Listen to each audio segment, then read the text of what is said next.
Hello my dear friend, कैसे हो? मैं कमल छाबड़ा आपका फिर से स्वागत करता हूं इवन कोचिंग सेंटर पे। तो शुरू करते हैं हम आज का सेशन, हमारा सिलोजिज्म का अगला पार्ट, जिसमें हम कुछ एक क्वेश्चंस की प्रैक्टिस करेंगे। अभी तक हमने जितने भी सीखी हैं चीजें, वो सारी की सारी बेसिक चीजें थी। क्या होता है सिलोजिज्म, कौन कौन सी की चीजें पूछी जाती हैं कंक्लूजन्स में, स्टेटमेंट्स क्या है, कंक्लूजन्स क्या है, श्योरिटी क्या है, पॉसिबिलिटी क्या है। हालांकि हमारा पॉसिबिलिटी अभी पेंडिंग है, डोंट वरी, वो भी होगा। तो पहले हम श्योरिटी को कवर अप करेंगे। तो अभी तक हमने जितने भी चीजें सीखी हैं, वो क्या देखा है कि श्योरिटी में क्या क्या चीजें आपको ध्यान में रखनी होती हैं। कि श्योरिटी का मतलब क्या होता है, डेफिनेट। उन्हीं चीजों को सच मान के चलते हो जो आपको यूनिवर्सली, मतलब जो ऑलरेडी गिवन है, सिर्फ उन्हीं को ही कंसीडर करना है। उसके अलावा आप अपने एंड से कोई भी असम्पशन नहीं लगा सकते। यही सब कुछ सीखा अभी। तो अभी तक तो चीजें सीखी हैं, या किन किन बातों का ध्यान रखना है। तो एक जनरल सा आइडिया लेते हैं आज कुछ एक क्वेश्चंस के साथ, और एक नई चीज भी आपको सीखने को मिलेगी। मतलब चीजें तो आ चुकी हैं, अब ऑप्शंस भी कैसे मार्क करने होते हैं, क्वेश्चन को एग्जाम में अगर आया तो उसे कैसे अटेम्प्ट करना है, ये काफी मैटर करे। ठीक है, चलिए तो बढ़ाते हैं आज के सेशन को आगे की तरफ। ये इस तरह का क्वेश्चंस आपको गिवन होंगे सिलोजिज्म में। ठीक है, ये जो ऊपर लिखा हुआ डाटा होगा ना, ये आपको पढ़ना नहीं है। ठीक है, सिंपली इसमें डाटा लिखा क्या होता है मैं आपको बता देता हूं। देखो क्या लिखा हुआ है कि टू स्टेटमेंट्स, क्या डाटा गिवन है कि two statements are given followed by two conclusions. कहता दो आपको जो कथन गिवन है उसके बाद ही कुछ निष्कर्ष दिए गए हैं। ठीक है, तो you have to consider the statements to be true, जिसमें आपको यह समझना है जो स्टेटमेंट आपको गिवन है वो ट्रू है, सच है।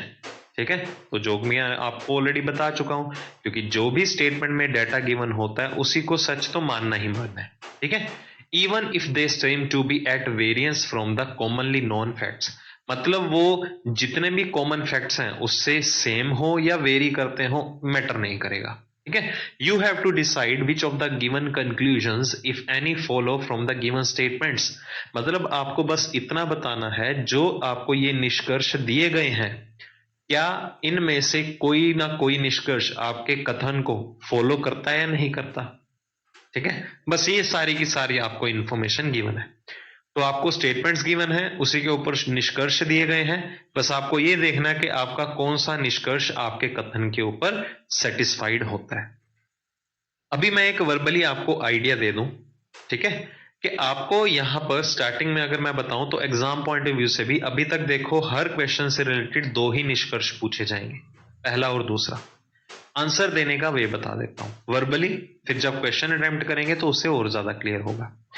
अगर आपको लगे कि आपका पहला निष्कर्ष सही है और दूसरा गलत है, तो आपको अपना आंसर क्या मार्क करना है, ओनली वन फॉलोस। सिर्फ पहला निष्कर्ष ही फॉलो करता है आपकी स्टेटमेंट को।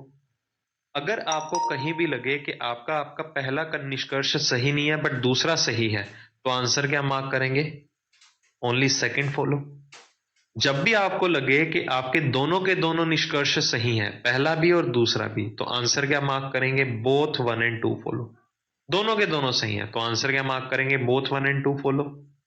जब भी आपको लगे कि दोनों के दोनों निष्कर्ष सही नहीं है, कंक्लूजन्स दोनों ही रॉन्ग हैं, तो आंसर क्या मार्क करेंगे, नाइदर वन नोर टू। और कई बार आपको आइदर और भी आ सकता है जब दोनों के दोनों गलत हो। ठीक है, तो इन ऑप्शंस के बिहाफ में हर एक क्वेश्चन करेंगे। ठीक है, जैसे जैसे क्लियरिटी होती रहेगी फिर हम ये कंसेप्ट सीखेंगे अपना, ये आइदर और क्या होता है। माना कि दोनों के दोनों कंक्लूजन्स अगर गलत हों, फिर तो हम नाइदर और मार्क करेंगे। बट जब दोनों कंक्लूजन्स गलत हो जाएं तो आइदर और कब बनता है, तो इसके बारे में आज के लेक्चर में हम ये डिस्कशन करने वाले हैं। ठीक है, चलिए घबराइएगा मत, ये सिर्फ नॉर्मल सा आपको क्लू देने के लिए कुछ एक क्वेश्चंस हम प्रैक्टिस में लेके आ रहे हैं। इसके अलावा बहुत से क्वेश्चंस अभी अटेम्प्ट होने बाकी है। ठीक है, चलिए तो शुरू करते हैं हमारा क्वेश्चन नंबर 1। देखो पहली स्टेटमेंट क्या है, नो पेपर इज मार्कर, कि कोई भी पोर्शन पेपर का जो है वो क्या है, मार्कर नहीं है। ठीक है, एक बार जल्दी से ओवरव्यू भी मिलता रहेगा, पूरा लिखने की जरूरत नहीं है, सिंपली क्लू भी लिख दोगे तो भी चलेगा कि कोई भी पेपर मार्कर का पार्ट नहीं है। ऑल मार्कर्स आर मॉनिटर्स, सारे के सारे मार्कर्स क्या बन के बैठे हैं? मॉनिटर्स बन के बैठे हैं। ठीक है, तो देखिए अगर पेपर मार्कर नहीं है तो मार्कर भी पेपर नहीं है। तो मैंने आपको क्या बताया था कि जब भी कंक्लूजन पे अप्रोच करना है उससे पहले जो आपने ये वेन डायग्राम बनाया होगा, आपको बस ये देखना है सबसे पहले कि आपको डायरेक्ट क्रॉस का या नेगेटिव रिलेशन किन दो चीजों में है। ठीक है, गिवन है पेपर और मार्कर में देखिए नेगेटिव रिलेशन आ रहा है और पूरा मार्कर किसका पार्ट है? मॉनिटर का।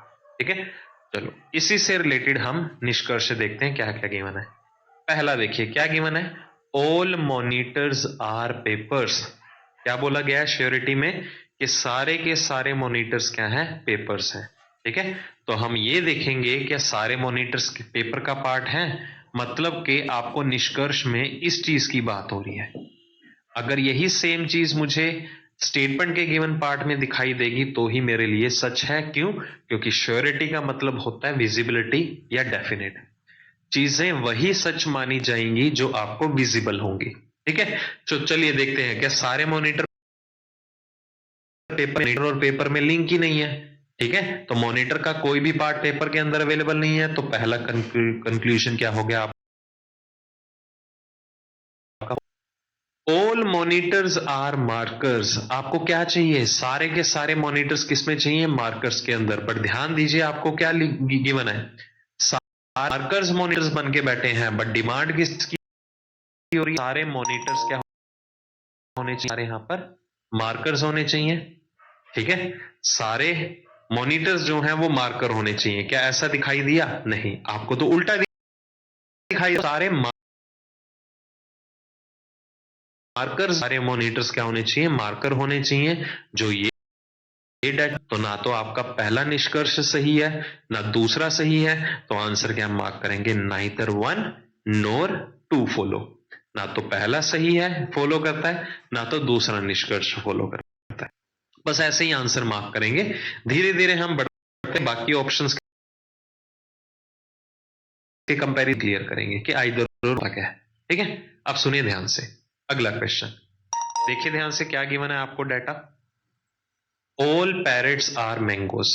ठीक है, कि सारे के सारे पैरेट किसका पार्ट है? मैंगोज का पार्ट है। और अगली स्टेटमेंट क्या है? सम मैंगोज आर डोंकीज। और कुछ पोर्शन मैंगोज का ऐसा बन के बैठे हैं। सिंपल सा वेन डायग्राम था। बढ़ते हैं पहले कंक्लूजन की तरफ। सम पैरेट्स आर डोंकीज। आपको कुछ पैरेट्स का पार्ट किस में अवेलेबल होना चाहिए? डोंकीज के अंदर। तो हमने सम का केस क्या सीखा था कि सम इमीडिएट पे होंगे। बिल्कुल, तो मतलब कि आपको पैरेट्स का कुछ पार्ट किसके अंदर अवेलेबल होना चाहिए? डोंकी के अंदर अवेलेबल होना। नहीं विजिबल, तो जिस चीज की विजिबिलिटी नहीं है वो कंक्लूजन क्या होगा? निष्कर्ष क्या होगा हमारा? गलत होगा। ठीक है, आते हैं। सम डोंकीज आर मैंगोज। ठीक है, तो कुछ डोंकीज का पार्ट आपको किसमें अवेलेबल होना चाहिए? मैंगोज के अंदर। तो हमारे पास देखिए क्या डाटा गिवन था कि सम मैंगोज आर डोंकीज। ये देखो कुछ मैंगोज का पार्ट डोंकीज में आ रहा है, तो जो पोर्शन मैंगोज का डोंकीज बन के बैठे हैं तो वही पोर्शन डोंकीज का मैंगोज भी तो है। ठीक है, दोनों का सब पार्ट हुआ, तो ये कंक्लूजन क्या हुआ? ट्रू। क्योंकि सम के केस में इमीडिएट तत्काल पड़ोसी ही सम के केस में ट्रू माने जाते हैं। तो आपका पहला गलत है, दूसरा सही है, तो आंसर क्या मार्क करेंगे? Option number B. देखो अब आप सोच रहे होंगे कि एसएससी पॉइंट ऑफ व्यू से तो हमें 4 ऑप्शन आते हैं, यहां पर 5-5 क्यों गिवन है? तो मैं यहाँ पर एक ऑप्शन के बिहाफ में आंसर बताना चाहता हूं, समझा। हालांकि इन 5 में से आपको कोई भी 4 ऑप्शन अवेलेबल होंगे। पहले 2 तो पक्का गिवन होंगे, ओनली वन ओनली टू। बाकी तीनों में से कोई भी 2 हो सकते हैं। ठीक है, तो ये रेफरेंस के लिए मैंने सिर्फ पांचों के पांचों ऑप्शन सामने रखे हैं। हालांकि आपको एसएससी पॉइंट ऑफ व्यू से 4 ऑप्शंस रहते हैं, और बैंकिंग पॉइंट ऑफ व्यू से अगर बात करें तो 5 ऑप्शंस ही आएंगे। ठीक है, चलिए वन बाय वन डिस्कस करते रहेंगे ये बातें भी। चलिए अगले क्वेश्चन के ऊपर आते हैं। तो देखो क्या लिखा हुआ है। Some benches are black. Some benches are black, ये हमारी पहली स्टेटमेंट है। दूसरी देखो, no black is a table. कोई भी पोर्शन ब्लैक का क्या है?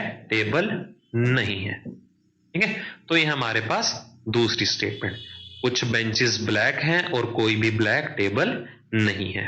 तो पहला देखिए कंक्लूजन क्या है, सम बेंचेस आर टेबल, कि कुछ बेंचेस क्या हैं, टेबल।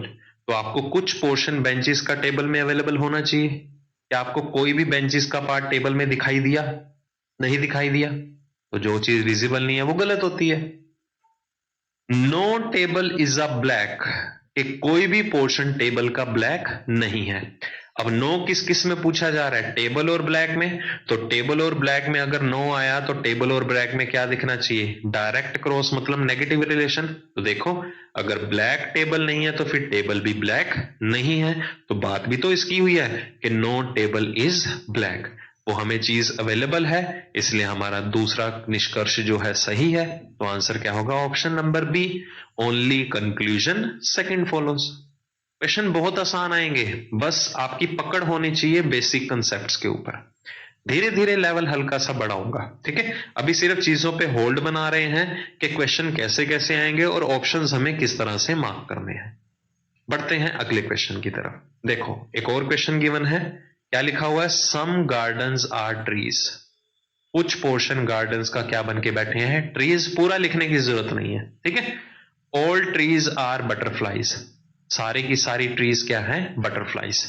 ये गार्डन है, ये ट्रीज हैं और सारे ट्रीज क्या हैं, बटरफ्लाई, ठीक है। चलो बढ़ते हैं हमारे पहले कंक्लूजन की तरफ। पहला, सम गार्डन्स आर बटरफ्लाई, कुछ पोर्शन गार्डन्स का क्या है, बटरफ्लाई, ठीक है। अब इसकी बात करें, देखो कुछ गार्डन क्या बन के बैठे हैं, ट्रीज का पार्ट है। देखो सम गार्डन्स आर ट्रीज अवेलेबल है, और सारे के सारे ट्रीज किसका पार्ट बन के बैठे हैं, बटरफ्लाईज का। जब सारे ही ट्रीज बटरफ्लाई बन चुके हैं तो ट्रीज में जो भी पोर्शन आएगा गार्डन्स का वो भी तो बटरफ्लाई ही बनने वाला है, ठीक है। तो गार्डन्स का क्या है, कुछ पार्ट ट्रीज के अंदर अवेलेबल है, तो जो पोर्शन गार्डन्स का ट्रीज बन के बैठे हैं तो वही पोर्शन गार्डन्स का क्या बन के बैठे होंगे, साथ के साथ बटरफ्लाई भी। तो सम गार्डन्स आर बटरफ्लाई, तो पहली बात आपको विजिबल हुई, ठीक है। मोर ओवर सम का केस है, गार्डन्स और बटरफ्लाईज इमीडिएट होने चाहिए एक दूसरे के तत्काल, तो दो बैठे तो हैं इसलिए सही है। अगर फिर भी कंफ्यूजन आए तो मैंने ऑल्टरनेट मेथड बताया हुआ है, आप ड्रॉ करके भी देख सकते हो। ऐसा कुछ विजिबल होना चाहिए। अगर मैं यहां पर ट्रीज को हाइड कर दूं, देखो गार्डन्स और बटरफ्लाईज कॉमन रिलेशन बना रहे हैं, ठीक है। तो पहला सही हुआ। अब देखो क्या लिखा हुआ है, no garden is a butterfly, कि कोई भी पार्ट जो है गार्डन का वो बटरफ्लाई है ही नहीं। इन शॉर्ट आपको नो पूछा गया, इसमें पूछा गया गार्डन और बटरफ्लाई में। तो जब भी नो पूछा जाए, जिन दो चीजों में पूछा जाए उन दो चीजों में क्या दिखना चाहिए, नेगेटिव रिलेशन, एक डायरेक्ट क्रॉस का रिलेशन दिखना चाहिए। क्या आपको गार्डन और बटरफ्लाई में क्रॉस दिखाई दिया?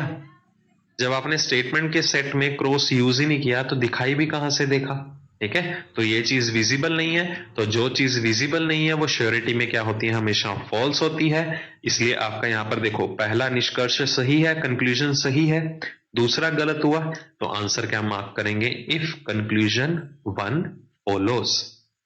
देखो कितने सिंपल लेवल के क्वेश्चंस आते हैं, ठीक है। चलो बढ़ते हैं अगले क्वेश्चन की तरफ। अगेन क्या लिखा हुआ है, ऑल साइकिल्स आर डक्स, सारे साइकिल्स किसका पार्ट है, डक्स का पार्ट है।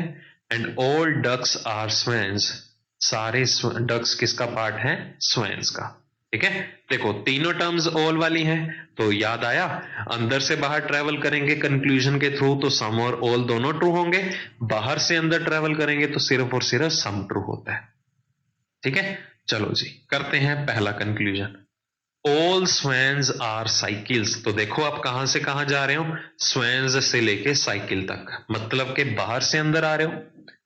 ये देखो बाहर से अंदर आ रहे हो, तो बाहर से अंदर आने पे क्या ट्रू होता है, सिर्फ सम, ठीक है। बट क्या पूछा गया, ऑल, कि ऑल स्वैन्स आर साइकिल्स, बट बाहर से अंदर आने पे सम ट्रू होता है, इसलिए पहला कंक्लूजन गलत। मोर ओवर आपको सारे स्वेंस जो हैं वो साइकिल्स के अंदर अवेलेबल होने चाहिए, बट यहां पर उल्टा हो रहा है, सारे साइकिल्स स्वेंस के अंदर अवेलेबल है, डिमांड इसकी हुई है। तो जो चीज विजिबल नहीं है वो श्योरिटी में क्या होती है, गलती होगी। दूसरे पे आते हैं, सम स्वेंस आर साइकिल, तो मैंने आपको क्लू भी दिया था, चाहे आप अंदर से बाहर ट्रेवल करें, चाहे आप अंदर से बाहर या बाहर से अंदर ट्रेवल करें, कब, जब सारी टर्म्स ऑल वाली हो तो सम हमेशा ट्रू होता है। सम वहां भी ट्रू होता है और सम यहां भी ट्रू है। ठीक है, तो क्या बोला गया है, सम स्वेन्स आर साइकिल्स। ये देखो आउटर लेयर स्वेन्स की है, तो स्वेन्स का कुछ पार्ट किसने कंज्यूम किया हुआ है, साइकिल ने। तो सम स्वेन्स आर साइकिल, तो ये कंक्लूजन आपका क्या हुआ, definite true.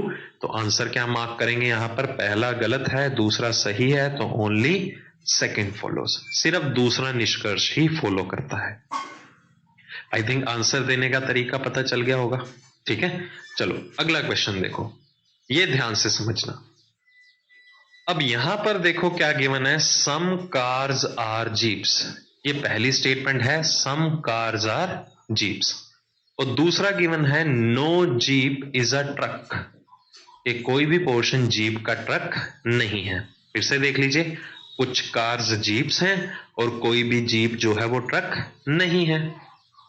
Some cars are trucks, क्या कुछ पोर्शन कार्स का ट्रक्स के अंदर अवेलेबल है, नहीं दिखाई दिया, तो ये गलत हो गया। आपको कुछ पोर्शन कार्स का ट्रक्स के अंदर अवेलेबल होना चाहिए था ना, विजिबल होना चाहिए था, विजिबल नहीं है इसलिए गलत है, क्योंकि श्योरिटी का मतलब है विजिबिलिटी। चीजें वही सच मानी जाएंगी जो दिखाई देंगी। दूसरा है, no car is a truck, कि कोई भी पोर्शन कार का ट्रक नहीं है। तो नो आया किस किस में पूछा गया, कार और ट्रक में। तो कार और ट्रक में आपको क्या विजिबल होना चाहिए, एक डायरेक्ट क्रॉस, मतलब एक नेगेटिव रिलेशन अवेलेबल होना चाहिए। तो देखो कार और ट्रक में क्या नेगेटिव रिलेशन गिवन है डायरेक्टली, नहीं, तो ये भी क्या हो गया, गलत हो गया। अगर यहां पर पूछा जाता some cars are not truck, some cars are not trucks, तो ये सही होता। कौन से कार्स, ये वाले देखो, ये कार्स ऐसे हैं जो ट्रक नहीं है, तो ये सही होता। ठीक है, बट नो की डिमांड है, मतलब फुल्ली पोर्शन कार का ट्रक के साथ नेगेटिव रिलेशन बनाता हुआ दिखना चाहिए था, जो नहीं दिखाई दे रहा, इसलिए ये भी क्या हुआ, गलत। अब पहला भी गलत है, दूसरा भी गलत है, तो आंसर क्या मार्क करेंगे, आइदर और, नाइदर नोर नहीं। अब यहां पर गड़बड़ क्यों आइदर और आया, तो हम थोड़ा समझते हैं ये आइदर और होता क्या है, ध्यान से देखिएगा। बहुत ही इंपॉर्टेंट पॉइंट है आइदर और का। ठीक है, पहले कंसेप्ट समझेंगे, फिर मैं बताऊंगा कब कब अप्लाई होता है, क्या कंडीशंस होती हैं ऐसी कि जिसमें आइदर और का पेयर बनता है हमारा। ठीक है, इनके बारे में हम कुछ एक डिस्कशन करेंगे, तो ध्यान से समझिएगा। तो अगर मैं एक बेसिक पॉइंट यहां पर आपके सामने रखूं, तो सबसे पहली बात, अगर मैं श्योरिटी, देखो हम श्योरिटी का केस कर रहे हैं, श्योरिटी मतलब डेफिनेट चीजें समझ रहे हैं, यही चीज सीख रहे हैं ना। एक सिंपल लेवल पे बात करता हूं मैं, श्योरिटी का मतलब होता है डेफिनेट, मतलब विजिबिलिटी, चीजें वही सच होंगी जो दिखाई देंगी।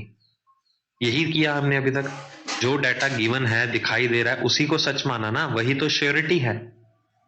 अब आप अपने अपने घरों में बैठे हो, ठीक है, बढ़िया तरीके से मजे में पढ़ाई कर रहे हो, तैयारी कर रहे हो एग्जाम की। आप अपने अपने घरों में बैठे हो, कमरे में कह दो, आपको नहीं पता बाहर क्या चल रहा है। ठीक है, दीन दुनिया से बाहर हो आप तो सिर्फ अपने फ्यूचर की तरफ बढ़ रहे हो, फ्यूचर को फोकस कर रहे हो। ठीक है, तो मुझे बाहर से कुछ मतलब नहीं है, मैं अपना सिर्फ 100% देना चाहता हूं, मैं अपनी पढ़ाई कर रहा हूं। ठीक है, मैं क्लास में बैठा हूं। अब सडनली हुआ क्या, आपको नहीं पता बाहर क्या हो रहा है। ठीक है, क्या मतलब, मेरा मतलब सिर्फ मेरी पढ़ाई से है। अब हुआ क्या, आपके रूम में कोई एक थर्ड पर्सन आता है, अननोन, कोई भी आ गया आपके घर में और आपके कमरे में एंटर होके सडनली आपको आके कहता है इट्स रेनिंग आउटसाइड, कहता बाहर बारिश हो रही है। मान लोगे, नहीं मानोगे। ठीक है, क्यों, क्योंकि श्योरिटी का मतलब क्या है, डेफिनेट, चीजें वही सही होंगी जो दिखाई देंगी। क्या आपने देखा बाहर बारिश हो रही है, नहीं देखा ना। अगर कोई भी पर्सन आके ऐसे बोले जी बाहर बारिश हो रही है, क्या मान लोगे, नहीं मानोगे। अगर मुझे कोई भी यहां पर आके बोले कि इट्स रेनिंग आउटसाइड, बाहर बारिश हो रही है, मैं नहीं मानूंगा, क्यों, क्योंकि मैंने देखा ही नहीं है। श्योरिटी का मतलब तो वही हुआ ना, तो अभी तक के लिए उसकी स्टेटमेंट क्या हुई, फॉल्स हुई, कि वो उसने तो बहुत ही गलत बोला, क्यों गलत बोला, मैं नहीं मानूंगा, क्यों, मैंने देखा ही नहीं बाहर बारिश हो रही है, तो अभी तक के लिए उसकी स्टेटमेंट क्या है, फॉल्स हुई। अब थोड़ी देर बाद बेचारा फिर से आ जाता है, फिर कहता है इट्स नॉट रेनिंग आउटसाइड, बाहर बारिश नहीं हो रही है। क्या आपने देखा, नहीं देखा, तो फिर से वो क्या हो गया, गलत ही हो गया। जब तक आपने अपनी आंखों से ही नहीं देखा तब तक कैसे मान लोगे वो सही बोल रहे हैं या गलत बोल रहे हैं? सही तो नहीं बोलोगे, गलत ही बोलोगे, क्योंकि डाउट है। और डाउटफुल केसेस जो हैं वो श्योरिटी में क्या काउंट होते हैं? As a false conclusion. तो बेचारा चला गया इतना बोल के। पर जैसे ही वो गया आपके रूम से, आपके माइंड में ना डाउट जनरेट कर गया। डाउट जनरेट कर गया क्या? कि जब वो पहली बार आया, कहता बाहर बारिश हो रही है। मैंने बोला उसे गलत है क्योंकि मैंने नहीं देखा। चला गया। और दूसरी बार जब आया वो कहता बाहर बारिश नहीं हो रही है। मैंने उसे भी गलत बोल दिया। बेचारा फिर से चला गया। पर जैसे ही वो गया, मेरे दिमाग में बातें आई उससे रिलेटेड। पहली बार वो आया, वो कहता बाहर बारिश हो रही है, मैंने बोल दिया जी तू तो गलत है। दूसरी बार जब वो आया, वो कहता बाहर बारिश नहीं हो रही है, मैंने फिर से उसे क्या बोल दिया? गलत है। तो आपके दिमाग में क्या घूमेगी बात? यार कुछ ना कुछ तो हो ही रहा होगा। अगर उसने बारिश के बारे में बात की है, हो रही है, मैंने उसे भी गलत मान लिया, या नहीं हो रही है, मैंने उसे भी गलत मान लिया, तो आपके दिमाग में क्या एजम्पशंस आएंगी कि कुछ ना कुछ तो हो रहा होगा। या तो हो रही होगी या तो बारिश नहीं हो रही होगी। क्या उनके बीच की सिचुएशन हो सकती है? या तो बारिश हो रही होगी या तो नहीं हो रही होगी, कुछ ना कुछ एक कंडीशंस तो होंगी। या अगर दिमाग में ये चीज नहीं भी आओगी, ठीक है, या अगर नहीं भी आती है ऐसी चीज, तो आप अगर सपोज बाहर जाके देखोगे तो क्या मिलेगा?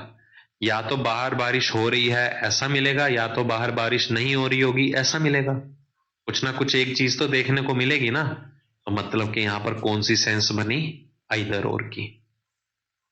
पहली बात, सेंस तो क्लियर होगी, ठीक है। मतलब कि अगर बाहर बारिश हो रही है वो भी गलत है, बाहर बारिश नहीं हो रही है वो भी गलत है, ठीक है। बट मैं इन दोनों की दोनों कंडीशंस को श्योरिटी में मानना के गलत मान रहा हूं, ठीक है। बट मेरा पॉसिबिलिटी का पार्ट क्या कहता है कि मैं इन दोनों को पैरेलली कभी भी गलत नहीं मान सकता। क्योंकि मेरे अकॉर्डिंगली क्या है एजम्पशन, या तो बाहर बारिश हो रही होगी या तो वह सही होना चाहिए, या तो बाहर बारिश नहीं हो रही होगी वो, या तो वो सही होना चाहिए। तो कुछ ना कुछ तो एक सही होना चाहिए, इसलिए हमने कौन सी एजम्पशन लगा दी यहां पर, कौन सा पेयर बना दिया? आइदर और का। इतना पॉइंट भी क्लियर होगा, कोई दिक्कत वाली बात नहीं, ठीक है। तो अब एक एग्जाम्पल के थ्रू देखिए। ये हमारे पास स्टेटमेंट का सेट है, सम ए आर बी और सम बी आर सी, के कुछ ए बी का पार्ट है और कुछ बी क्या बन के बैठे हैं? सी का पार्ट, ठीक है। तो श्योरिटी का मतलब क्या होता है? डेफिनेट। अगर आपको पहला कंक्लूजन पूछा गया सम ए आर सी, कुछ ए जो हैं वो सी बन के बैठे हैं, ठीक है। तो देखिए क्या कुछ ए सी का पार्ट है? तो ए और सी तो इमीडिएट होने चाहिए। तो ये कंक्लूजन क्या हो गया? फॉल्स, क्योंकि ए और सी में कोई भी डाटा या लिंक नहीं गिवन। डाटा और लिंक नहीं गिवन मतलब मैं डाउट में हूं, और सारे डाउटफुल केसेस श्योरिटी में क्या होते हैं? फॉल्स ही तो होते हैं। अगर आपसे पूछा जाए नो ए इज सी, अब नो वाला कंक्लूजन आया किस किस में? ए और सी में। तो अगर नो कंक्लूजन ए और सी में आया तो नो उन दो चीजों में किसकी डिमांड करेगा? डायरेक्ट क्रॉस की डिमांड करेगा। तो ए और सी में क्रॉस दिखना चाहिए। क्या दिखाई दिया जी? ए और सी में तो लिंक ही नहीं है, तो ये भी डाउटफुल हो गया, तो ये भी क्या हो गया? फॉल्स हो गया। देखो, आपसे पूछा गया सम ए आर सी, वो भी क्या है? फॉल्स है। पूछा गया कोई भी ए सी नहीं है, तो वो भी क्या है? फॉल्स है, ठीक है। इतना तो क्लियर होगा। तो श्योरिटी में दोनों के दोनों क्या हो गए? False conclusion. अब अगर मैं आपको जनरली, सपोज मैंने अभी तक आपको आइदर और नहीं करवाया, ऐसा सोचो, अगर मैं जनरली ऐसे बात करूं, ये वेन डायग्राम है, क्या कुछ ए सी नहीं है? अगर मैं आपसे पूछूं क्या कुछ ए सी है, तो आप क्या बोलोगे? जी नहीं, गलत है, वो तो दिखाई नहीं दे रहा। ठीक है, कुछ ए सी है, आपने क्या बोल दिया? गलत। तो फिर कोई भी ए सी नहीं है जी, वो भी गलत है, आपने उसे भी गलत बोल दिया। फिर से समझो, एक फीलिंग लो इस चीज की। मैंने बोला कि कुछ ए सी हैं, आपने बोल दिया जी वो तो फॉल्स है। अच्छा, फिर कोई भी ए सी नहीं है, आप तो फिर उसे भी फॉल्स बोल रहे हो। फिर ए और सी है क्या? ए और सी है क्या? अगर ए और सी एक सिंगल वेन डायग्राम का पार्ट है तो उनमें कोई ना कोई रिलेशन तो होना चाहिए था। मैंने पूछा क्या कुछ ए सी का पार्ट है, आपने बोल दिया गलत। फिर मैंने पूछा कि अच्छा कोई भी ए सी नहीं है, आपने उससे भी गलत बोल दिया। फिर ए और सी है क्या? अगर ए और सी एक सिंगल वेन डायग्राम का पार्ट है तो कोई ना कोई तो रिलेशन होना चाहिए था ना। या तो कुछ पार्ट ए का सी होना चाहिए था या तो कोई भी पोर्शन ए का सी नहीं होना चाहिए था। बट आप तो दोनों को ही गलत मान के चल रहे हो। ठीक है, तो कुछ ना कुछ तो ट्रू होना चाहिए था ना। बट मैं इन दोनों को पैरेलली गलत नहीं मान सकता हूं, इसलिए इसमें कौन सा पेयर बन जाएगा? आइदर और का। ठीक है, आइदर और मतलब या तो कुछ ए सी का पार्ट होंगे या तो कोई भी पोर्शन ए का सी नहीं होगा। तो इसमें कौन सी सेंस बनी? आइदर और की। वही बात आ रही है कि बाहर बारिश हो रही है जी, वो भी गलत है। बाहर बारिश नहीं हो रही है, वो भी गलत है। कुछ ना कुछ तो ट्रू होगा। कोरिलेट करो कि कुछ ए सी है वो भी गलत है, या कोई भी ए सी नहीं है जी, वो भी गलत है। बट दोनों को तो मैं एक साथ गलत नहीं मान सकता अगर दोनों के दोनों एक सिंगल वेन डायग्राम का पार्ट है। कोई ना कोई तो रिलेशन गिवन करो ना। तो ये कौन सा पेयर बना देंगे? आइदर और का। इतना समझ में आया? ठीक है, अब ये देखिए, हमें एग्जाम में कैसे या कोई भी प्रैक्टिस जब करने बैठोगे, किसी भी क्वेश्चन में जब आइदर और लगता होगा तो आपको कैसे पता चलेगा कि उसमें आइदर और का पेयर बन रहा है? क्वेश्चन के ऊपर थोड़ा लिखा होगा आओ मुझे आइदर और में कन्वर्ट करो, है ऐसा थोड़ा लिखा होता है। तो आइदर और के लिए कुछ एक कंडीशंस हैं। अब वो कंडीशन क्या है वो ध्यान से समझो। पहली बात, जो आइदर और का पेयर है वो किस में बनता है? सिर्फ और सिर्फ श्योरिटी बेस्ड कंक्लूजन में। दो तरह के कंक्लूजन होते हैं ना, आपके निष्कर्ष होते हैं, एक डेफिनेट वाला, एक पॉसिबिलिटी वाला, संभावना वाला। डेफिनेट मतलब श्योरिटी। ठीक है, तो जो आइदर और का पेयर है वो बनता किसमें? सिर्फ और सिर्फ श्योरिटी में। पॉसिबिलिटी में नहीं बनता। क्यों नहीं बनता? जब पॉसिबिलिटी करेंगे फिर बताऊंगा, अभी क्यों बताऊं? अभी तो श्योरिटी सीख रहे हैं। ठीक है, अब आइदर और में हमेशा कितनी चॉइसेस होती हैं? या तो ये या तो वो, मतलब दो ही चॉइसेस होंगी। तो जिन दो कंक्लूजन्स में आइदर और का पेयर बनेगा उसके लिए कुछ कंडीशंस हैं। वो कंडीशन सुन लीजिए क्या क्या है। कि उन दोनों के दोनों कंक्लूजन का जो सब्जेक्ट और प्रेडिकेट है, सब्जेक्ट एंड प्रेडिकेट, वो क्या होना चाहिए? सेम होना चाहिए। ठीक है, दोनों में सब्जेक्ट प्रेडिकेट क्या है? ध्यान से देखिए, दोनों का सब्जेक्ट प्रेडिकेट क्या है? सेम होना चाहिए। तो सेम है देखो। ठीक है, दोनों का सब्जेक्ट प्रेडिकेट क्या होना चाहिए? सेम होना चाहिए। दूसरी कंडीशन क्या है? दोनों का फॉल्स होना जरूरी है, मैंडेटरी है। ठीक है, कि जो दो कंक्लूजन में आइदर और देखने जा रहे हो वो दोनों के दोनों गलत होने जरूरी हैं श्योरिटी में। ठीक है, क्यों? क्योंकि आइदर और का मतलब क्या होता है? या तो ये ट्रू होगा या तो ये ट्रू होगा। क्यों ट्रू होगा भाई? क्योंकि दोनों गलत बन के बैठे हैं, इसलिए कोई ना कोई तो ट्रू होगा। तो दूसरी कंडीशन क्या हुई? दोनों का फॉल्स होना जरूरी है, गलत होना जरूरी है। तीसरी कंडीशन क्या है? कि दोनों के दोनों कंक्लूजन जो है वो कॉन्ट्राडिक्टरी होने चाहिए, मतलब एक दूसरे को अपोज करते होने चाहिए। कैसे? या तो एक कंक्लूजन पॉजिटिव होना चाहिए और दूसरा कंक्लूजन क्या होना चाहिए? नेगेटिव। ठीक है, तो अगर कोई भी दो कंक्लूजन्स एक साथ इन तीनों कंडीशन को सेटिस्फाई करेंगे वो हमेशा क्या होंगे? आइदर और का पेयर बनाएंगे। ठीक है, फिर से समझ लीजिए क्या होना चाहिए कि उन दोनों के दोनों कंक्लूजन का सब्जेक्ट प्रेडिकेट सेम होना चाहिए, दोनों का फॉल्स होना जरूरी है, एक पॉजिटिव होना चाहिए और दूसरा क्या होना चाहिए? Negative, contradictory pair. ठीक है, तो ये दोनों चीजें देखते हैं, तीनों की तीनों अप्लाई हुई। देखो ए और सी सब्जेक्ट प्रेडिकेट सेम है, दोनों के दोनों फॉल्स भी हैं देखो, और एक पॉजिटिव और एक नेगेटिव। देखो ये पॉजिटिव है, नो आ गया तो ये क्या बन गया? नेगेटिव। तीनों कंडीशन सेटिस्फाइड, उठा के आइदर और का पेयर बनाओ। ठीक है, अब कुछ एक एक्सेप्शन होंगी। माना कि कोई भी दो कंक्लूजन इन तीनों कंडीशन को सेटिस्फाई करते हैं तो आइदर और का पेयर बनाते हैं। ठीक है, बट ये कॉन्ट्राडिक्टरी पेयर हमेशा जितने भी होंगे, एक पॉजिटिव और एक नेगेटिव, जरूरी नहीं है कि आइदर और का पेयर बनाएंगे।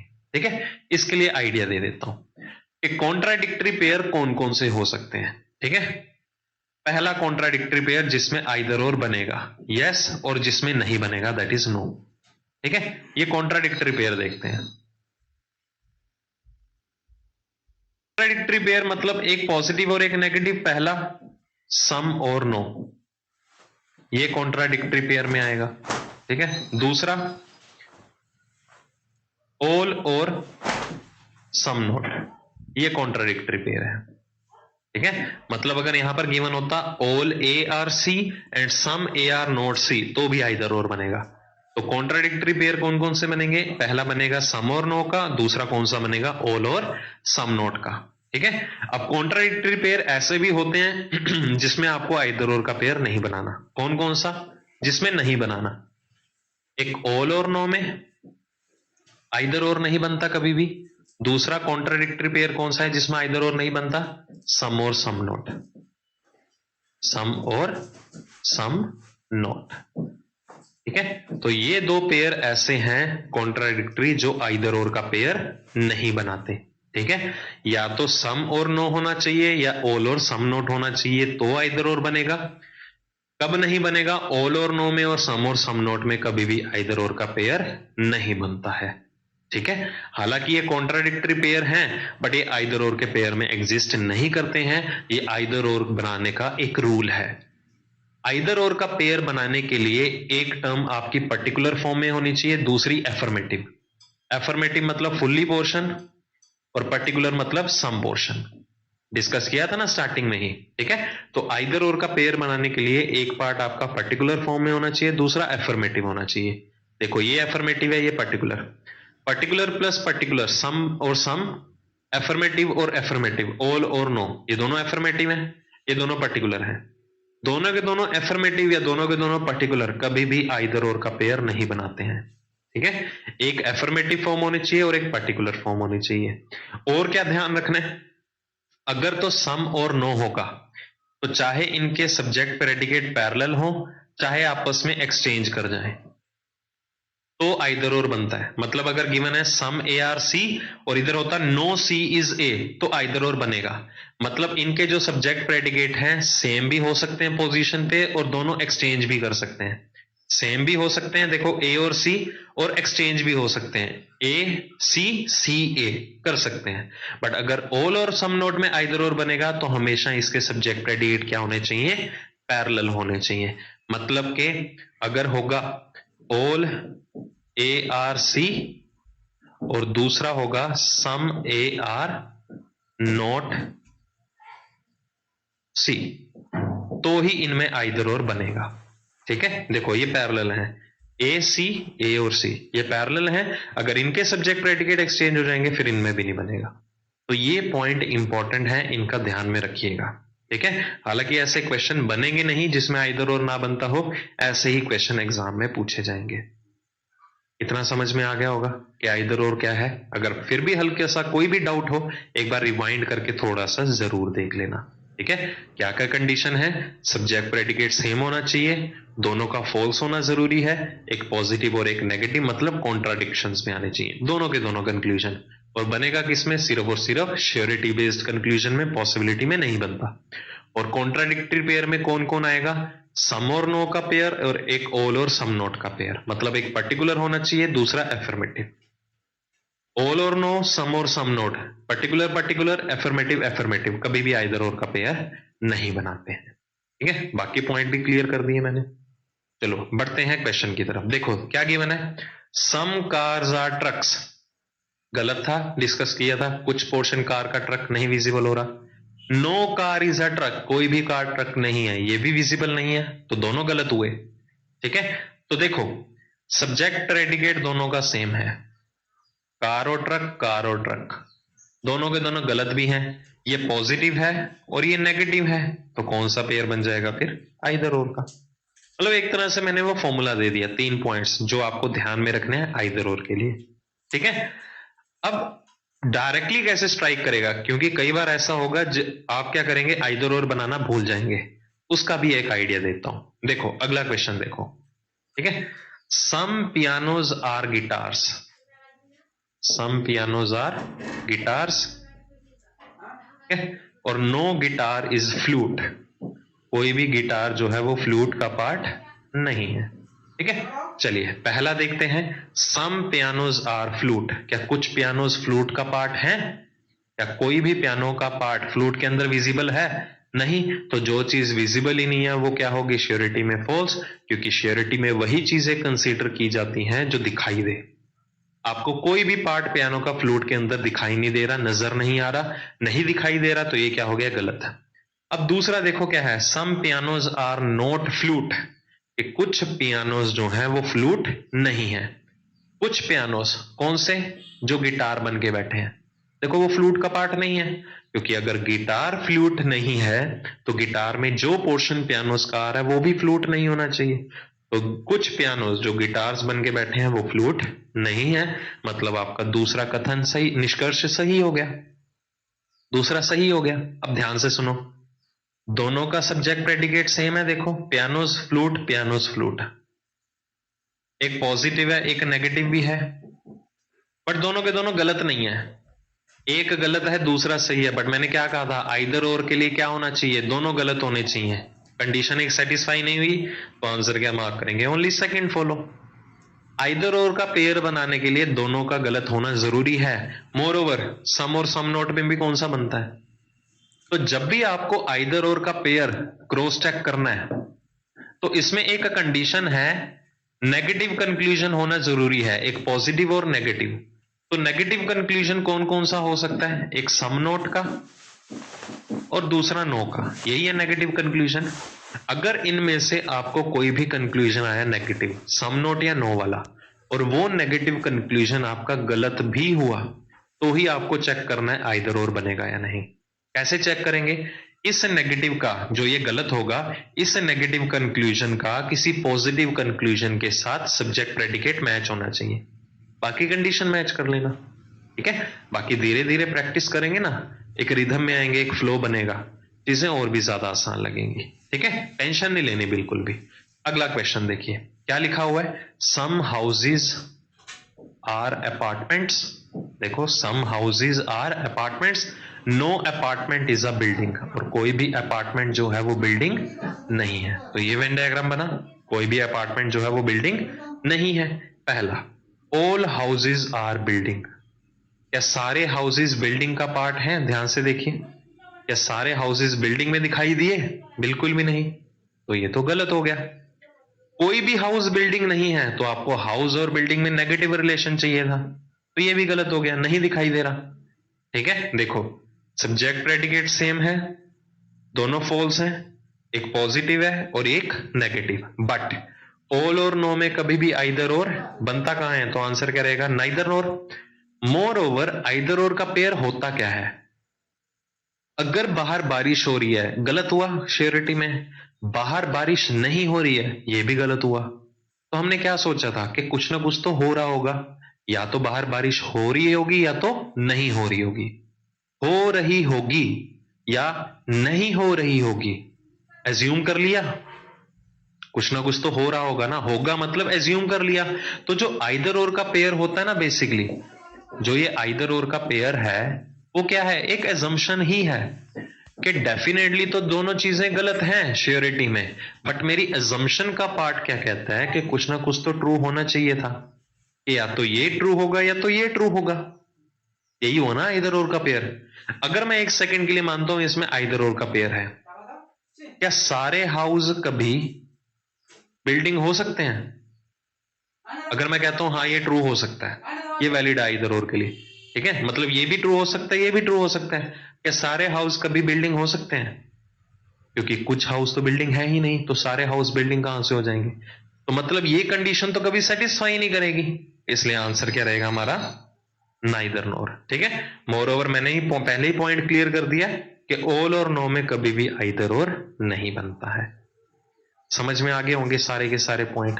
बेसिकली इसमें आज के सेशन में इंपॉर्टेंट पार्ट क्या था हमारा, एक नया चीज, एक नया कंसेप्ट आइदर और समझना, और अगर हमारे पास क्वेश्चंस आते भी हैं तो उसमें हम कैसे ऑप्शंस मार्क करेंगे, क्वेश्चन को किस तरह से हैंडल करना है, ठीक है। अगर आपको आइदर और में अभी भी हल्का तो प्लीज रिवाइंड करके जरूर देखना, क्योंकि क्वेश्चंस जो हैं वो आइदर और से रिलेटेड भी आपको एग्जाम में देखने को मिलेंगे, जरूर मिलेंगे, ठीक है। तो बढ़िया लगा ना सेशन, तो अगले सेशन में हम बहुत से क्वेश्चंस की प्रैक्टिस भी करेंगे, और अगर आप करना चाहें तो पॉसिबिलिटी का पार्ट भी कर सकते हैं, हालांकि एसएससी पॉइंट ऑफ व्यू से इतना इंपॉर्टेंट नहीं है, बट अगर आप रिस्क नहीं लेना चाहते हैं, करना चाहते हैं, तो वो पार्ट जरूर देखिएगा, बेहतरीन मजा आने वाला है, ठीक है। चलिए, good bye then, take care, bye bye.